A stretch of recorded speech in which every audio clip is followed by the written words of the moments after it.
Good morning everyone. आज आप लोगों के सामने एनसीईआरटी का 7.2 ले चल रहा है मैथ में प्रतिस्थापन द्वारा समाकलन इंटीग्रेशन बाई सब्स्टिट्यूशन मेथड। तो सब्स्टिट्यूशन मेथड में क्या करते हैं, जैसे क्वेश्चन अगर ऐसे मिला हमको कि बनाने के लिए, तो इसमें हम क्या करते हैं सब्स्टिट्यूशन मेथड, यानी किसी भी चीज़ को सब्स्टिट्यूट करना है। सब्स्टिट्यूट करके यानी किसी एक को मान लेना है, जेड मान लेना है, और उसके बाद उसके जगह पर उसका डिफ्रेंशिएट करके देखेंगे कि वह कोई एक को डिवाइड कर रहा है कि नहीं। अब इस पर सब्स्टिट्यूट करने के लिए किसी एक को जेड मानेंगे, तो किसको जेड मानेंगे? अब देखेंगे यहाँ 2x को जेड मानेंगे या 1 + x² को। अब यहाँ देखना है क्या कि किसको जेड माने। इसके लिए हमको करना पड़ेगा कि अगर 1 + x² को जेड मानते हैं तो उसका डिफरेंशिएट 2x आता है, तो इसको जेड मानेंगे। अगर 2x का डिफरेंशिएट इसको 1 + x² आएगा तो 2x को जेड मानेंगे। तो यहाँ 1 + x² को माना 1 + x² = जेड। इसको अगर जेड मानते हैं तो इसका डिफरेंशिएट क्या आ जाएगा? 2x आ जाएगा। तो देखिए हमने 1 + x² को जेड माना और 1 + x² का डिफरेंशिएट किया। 1 + x² का डिफरेंस किया तो 1 का डिफरेंशिएट तो 0 हो जाएगा और x² का डिफरेंशिएट 2 हो जाएगा, 2x। अब इस तरह यहाँ dz में dx आ गया। अब क्रॉस मल्टीप्लिकेशन कर दिए तो dx = dz में 2x आ गया। अब इस तरह से हमारा dx का वैल्यू भी निकल गया। अब dx का वैल्यू निकल गया तो अब हम यहाँ पर फिर क्वेश्चन में देखते हैं 2x बाई में 1 + x² dx। अब यहाँ 2x के जगह यहाँ 2x और यहाँ अब 1 + x² के जगह पर z दे दिए और यहाँ dx है। अब dx के जगह पर देखिए, dx के जगह पर यहाँ क्या वैल्यू पुट कर रहे हैं? dz में 2x। अब 2x से 2x कैंसिल हो गया। इस तरह से 1/z dz, इस तरह से 1/z को क्या करेंगे? 1/z का इंटीग्रेशन log z + c। अब z का वैल्यू पुट करेंगे। z का वैल्यू क्या मान लेते हैं? log 1 + x² + c। अब यहाँ हमारा इंटीग्रेशन निकल गया 2x बाई में 1 + x। अब नेक्स्ट क्वेश्चन यहाँ पर है log x का होल स्क्वायर बाई में x। अब इसका इंटीग्रेशन निकालने में इसमें किसको जेड मानेंगे? तो जेड मानेंगे इसमें log x को। log x को अगर जेड मानते हैं तो इसका डिफरेंशिएट x को कैंसिल कर सकता है, इसलिए यहाँ पर क्या करेंगे? माना log x = z। अब log x का डिफरेंशिएट करेंगे d log x बाई में dx = dz बाई में dx। अब यहाँ क्या हो जाएगा? log x का डिफरेंशिएट 1 बाई में x = dz बाई में dx। अब क्रॉस मल्टीप्लिकेशन कर देंगे। क्रॉस मल्टीप्लिकेशन किए तो dx = x × dz। इस तरह से log x whole square by में x dx = log x के जगह पर हम क्या वैल्यू पुट करेंगे? z, यहाँ x z का स्क्वायर और यहाँ dx के जगह पर क्या हो जाएगा? x dz। अब x कैंसिल हो गया। अब यहाँ बचा क्या? z²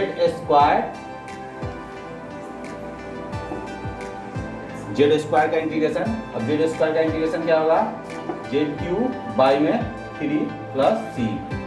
अब z का वैल्यू क्या था? log x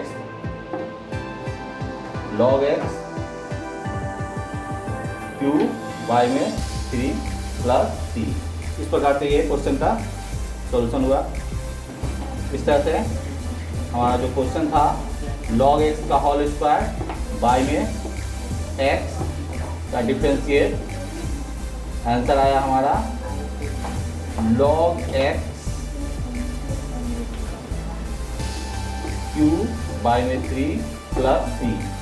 log x² by x का इंटीग्रेशन log x³ बाई में 3 + c।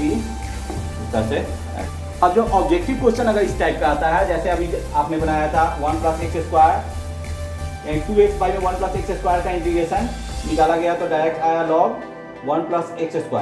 अब उसी तरह अगर इसका इंटीग्रेशन आपको ऑब्जेक्टिव में अगर निकालना है, चाहे जेई में एग्जाम देने के लिए अगर निकालना है, तो डायरेक्ट आपको अगर ऑब्जेक्टिव की तरह यानी 1 सेकंड में अगर इसका आंसर निकालना है तो आप देख सकते हैं। इसमें देखेंगे कि किसका डिफरेंशिएट कौन आ जा रहा है, तो देख रहे हैं कि इसका डिफरेंशिएट अगर ये आ जा रहा है तो डायरेक्ट आप इसको क्या करेंगे, log 1 plus x power 5 plus c, आप आंसर लिख सकते हैं। इसका भी क्या हो जाएगा, log 1 plus x power 6 plus c, यहां भी इसका आंसर क्या हो जाएगा, log 1 plus x power 8 plus C.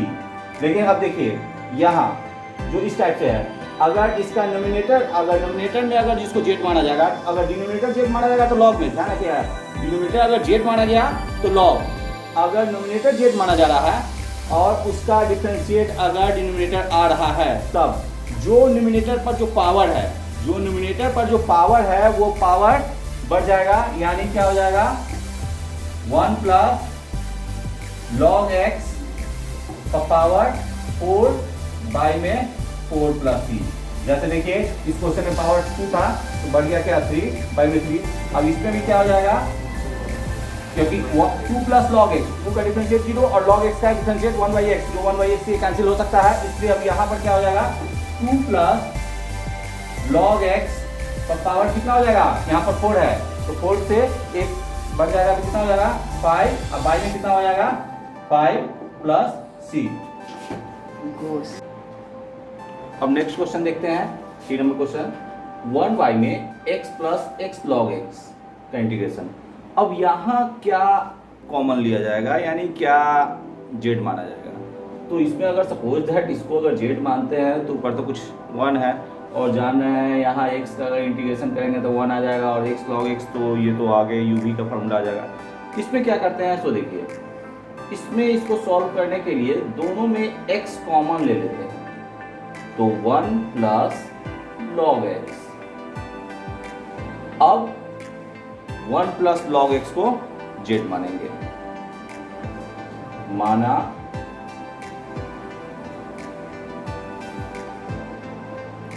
1 plus log x equal to z, both side differentiate कर देंगे with the respect of x, यानी x के सापेक्ष दोनों तरफ अवकलन करने पर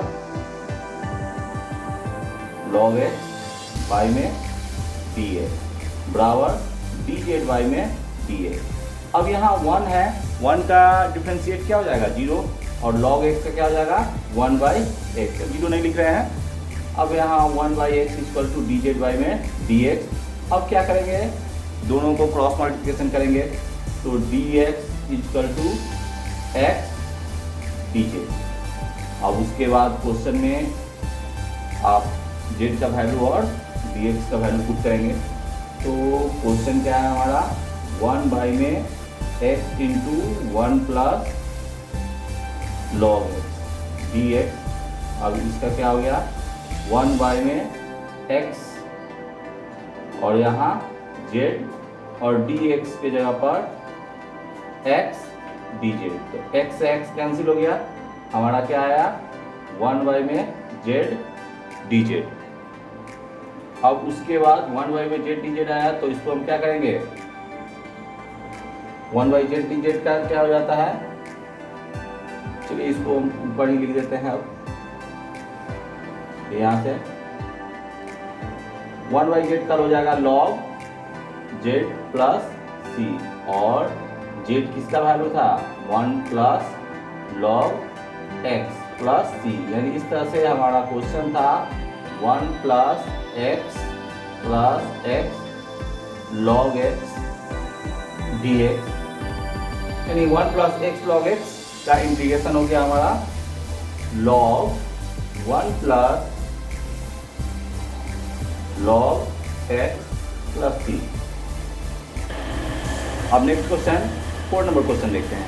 अब इस क्वेश्चन में किसको जेड मानेंगे, अब इस क्वेश्चन में cos x को जेड मान लेते हैं। cos x को अगर जेड मान लेते हैं तो हमारा क्या हो जाएगा, sin x का डिफरेंशिएट आएगा जो कैंसिल हो सकता है। तो चलिए माना cos x equal to z, cos x equal to z हो गया। तो अब दोनों तरफ x के सापेक्ष अवकलन करने पर तो d cos x बाई में dx equal to dz by में dx, और cos x का डिफ्रेंशिएट हो जाएगा minus sine x equal to dz by में dx। अब आपको dx equal to dz by में माइनस साइन x। अभी क्लियर है? अब क्या करेंगे सो देखिए, sine x into sine cos x dx। अब इसको करते हैं क्या, साइन x तो ऐसे ही लिख देंगे, sine x into sine cos के जगह पर कॉस x के जगह पर dz, सॉरी कॉस x के जगह पर z माने, और dx के जगह पर क्या है वैल्यू पुट कर रहे हैं dz बाय में माइनस साइन x। अब ये साइन x से साइन x कैंसिल हो गया, अब बचा हमारा क्या, ये माइनस है तो माइनस बाहर निकाल देते हैं, साइन z dz। अब साइन z का इंटीग्रेशन क्या हो जाता है, साइन z का इंटीग्रेशन हो जाएगा कॉस z, और आगे माइनस लगा हुआ है, हाँ sorry minus cos z। Sine x का यानी साइन x अगर आएगा तो साइन x का इंटीग्रेशन हो जाएगा कॉस x, लेकिन यहाँ साइन z है तो कॉस z हो जाएगा minus cos z, minus cos z, minus minus cancel हो जाएगा, ये कॉस z प्लस c। अब z किसका वैल्यू था, कॉस x का, तो यहाँ पर cos x plus c।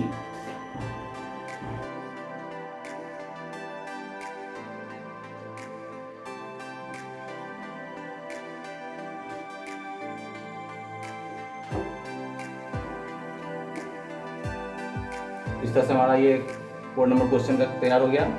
Sign x into sine cos x का इंटीग्रेशन हो गया कॉस x प्लस सी। अब चले आते हैं नेक्स्ट क्वेश्चन की ओर, 5 नंबर क्वेश्चन है। अब 5 नंबर क्वेश्चन में क्या है, आप किसको जेड मानेंगे, तो इसमें इसको जेड मान लेते हैं, माना cos ax plus b equal to z. अब यहाँ क्या करेंगे,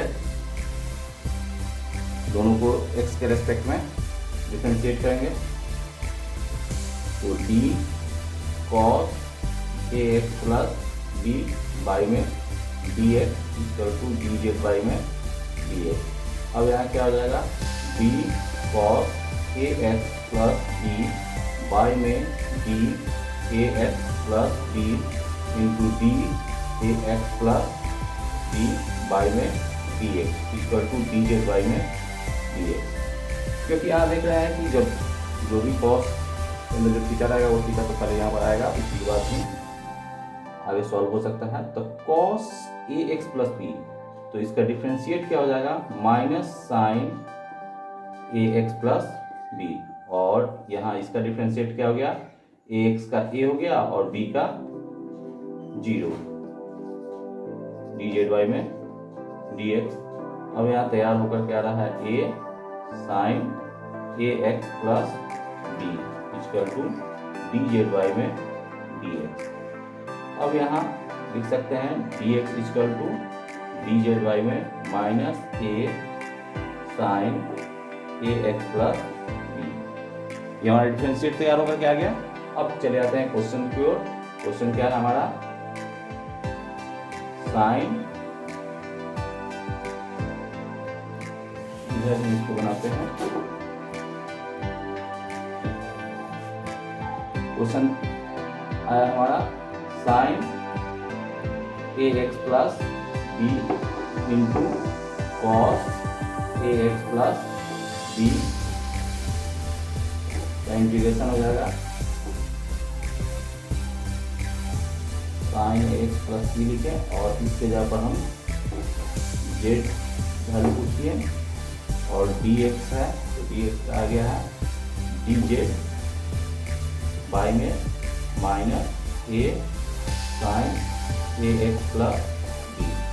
अब ये कैंसिल हो गया, अब इस तरह माइनस बाहर निकल जाएगा, 1y में a और z d को, -1 में a और z का इंटीग्रेशन हो जाता है z स्क्वायर प्लस c।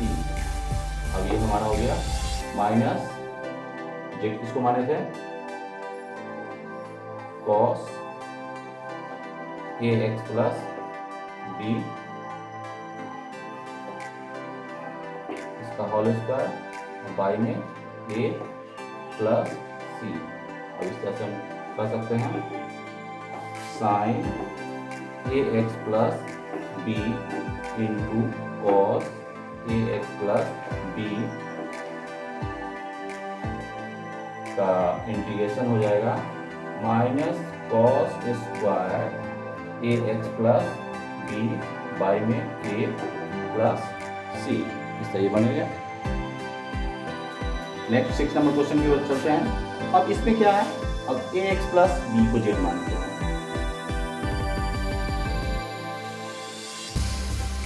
माना ax प्लस b इसको z मान लेते हैं।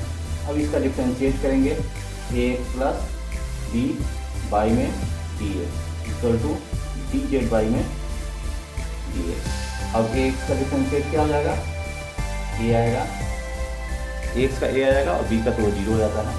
और इस तरह से हमारा dz बाई में dx आ गया, क्रॉस मल्टीप्लिकेशन कर देंगे, dx equal to dz by में a। अब यहाँ क्या करेंगे, फिर क्वेश्चन की ओर चलते हैं। तो यहाँ ax प्लस b dx। अब उसके बाद यहाँ ax प्लस b dx। अब चलते हैं फिर क्वेश्चन की ओर, ax plus b root under उसका इंटीग्रेशन निकालने के लिए। अब हम यहाँ पर क्या ax प्लस b को क्या माने थे, z, और dx के यहाँ पर क्या आ गया, dz बाई में a। अब इसको 1/a को बाहर निकाल दिए और z पर पावर यानी रूट है तो इसका पावर क्या हो जाएगा, 1/2 हो जाएगा। अब 1/2 और z पर पावर क्या हो जाएगा, 1/2 प्लस 1 और यहाँ 1/2 प्लस 1 प्लस c। अब इस तरह से 1/2 z पर पावर 3/2 और बाई में 3/2। आगे चलते हैं। अब यहाँ आप कर सकते हैं ax प्लस b का इंटीग्रेशन कितना आ रहा है, अभी जो आया आपका 1/2 है और z का वैल्यू पुट कर देते हैं, ax प्लस b का पावर 3/2 और बाई में फिर 3/2 है प्लस 2 से 2 हमारा कैंसिल हो जाता है। इस प्रकार 1/3 ax plus b power 3/2 plus c। इस तरह से ये सॉल्यूशन हो गया। अब नेक्स्ट क्वेश्चन 7 नंबर क्वेश्चन में चलते हैं। यहाँ पर z किसको मानेंगे, अब z देख रहे हैं यहाँ x प्लस 2 को z मानेंगे, z मानेंगे। अब इसका डिफरेंशिएट करेंगे विद रिस्पेक्ट ऑफ x। ध्यान रखिएगा इसको किसके रिस्पेक्ट में कर रहा है, x के रिस्पेक्ट में इसको डिफरेंशिएट करेंगे। अब यहाँ पर डिफरेंशिएट कर रहा है तो क्या जा रहा है, dx बाई dx हो जाएगा 1 और यहाँ d2 का तो हो जाएगा 0, तो 1 प्लस 0 हो जाएगा, सीधे डायरेक्ट है 1। अब यहाँ पर क्रॉस मल्टीप्लिकेशन कर देंगे तो dx इक्वल टू dz। अब यहाँ पर देखिए x प्लस 2 को वैल्यू पुट कर रहे हैं यहाँ पर z और यहाँ जो x है तो ये हम जान रहे हैं कि x plus 2 equal to z हो गया है, तो x बराबर क्या हो जाएगा, z माइनस 2। तो x बराबर हम यहाँ वैल्यू पुट कर दिए हैं z माइनस 2। अब दोनों को मल्टीप्लाई कर रहा है तो z इंटू रूट z और यहाँ माइनस 2 इंटू रूट z। अब रूट z का मतलब आप जानते ही हैं z इंटू रूट z होगा, यानी z का पावर क्या होगा 1 और रूट z का पावर क्या होता है 1/2, तो क्या हो जाएगा 1 प्लस 1/2 यानी 3/2। अब यहाँ z का पावर 1/2 कर दिए। अब इसका इंटीग्रेशन निकालना है तो क्या होगा 3/2 प्लस 1 और यहाँ बटा में 3/2 प्लस 1 दोनों में वैसे ही कर दिया गया जेड का वैल्यू। अब यहाँ पर क्या कर रहे हैं, जेड का वैल्यू यहाँ पर पुट कर दे रहे हैं। इस तरह से हमारा ये सॉल्यूशन तैयार हो गया। अब नेक्स्ट क्वेश्चन में यानी क्वेश्चन नंबर 8 में x into root under 1 plus 2x square. अब इसमें जेड किसको मानेंगे? अक्सर ध्यान रखेंगे जेड जो रूट में जो नंबर आएगा उसी को माना जाता है अक्सर, ये नहीं कि हमेशा, यानी अधिकांशतः माना जाता है। तो 1 प्लस 2x स्क्वायर को हमने जेड मान लिया। अब जेड मान लिया तो इसका डिफ्रेंशिएट निकाले तो ये 4x आया। अब 4x क्रॉस मल्टीप्लिकेशन कर दिया गया। अब इसी तरह इसको वैल्यू यहाँ पर पुट कर रहे हैं। अब यहाँ जेड वैल्यू पुट कर दिया गया और dx के यहाँ पर dz वाई में 4x। अब x से x क्या हो गया हमारा, कैंसिल हो गया 1/4 और रूट जेड को जेड पावर 1/2 कर दिए। अब इसका इंटीग्रेशन निकालेंगे तो 3/2 हो गया। अब ये 2 ऊपर चला गया, कैंसिल हुआ 1/6 1 प्लस 2x स्क्वायर होल 3/2। अब यहाँ फिर इस क्वेश्चन में देखते हैं, इस क्वेश्चन में भी वही काम करेंगे। अब क्या करेंगे, इसको क्या करेंगे, जेड मान लेंगे क्योंकि रूट में है। तो माना x square plus x plus 1 equal to z. तो d x square plus x plus 1 by में d x equal to d z by में डी एक्स। अब यहाँ क्या हो जाएगा, 2x स्क्वायर का क्या होगा 2x प्लस 1 और यहाँ तो 0 ही हो जाएगा डी जेड बाई में डी एक्स। अब डी एक्स क्रॉस मल्टीप्लिकेशन कर देंगे तो डी जेड बाई में 2x प्लस 1। यहाँ तक कंप्लीट हो गया। अब ये क्वेश्चन आप उतार देते हैं 4x plus 2 integration x square plus x plus 1 dx। अब यहाँ z का वैल्यू पुट करेंगे, पहले तो ये लिख देंगे, इस दोनों में कॉमन निकाल लेते हैं तो 2x प्लस 1 हो जाएगा और यहाँ वैल्यू पुट कर दिए, क्या z का वैल्यू पुट कर दिए। अब dx के जगह पर लिखेंगे dz बाई में 2x प्लस 1। अब ये 2x प्लस 1 से 2x प्लस 1 को कैंसिल कर दे रहे हैं। अब यहाँ 2 बाहर निकाले और z पर पावर क्या लिख देंगे 1/2 क्योंकि रूट जेड है तो रूट जेड का वैल्यू क्या हो जाएगा 1/2।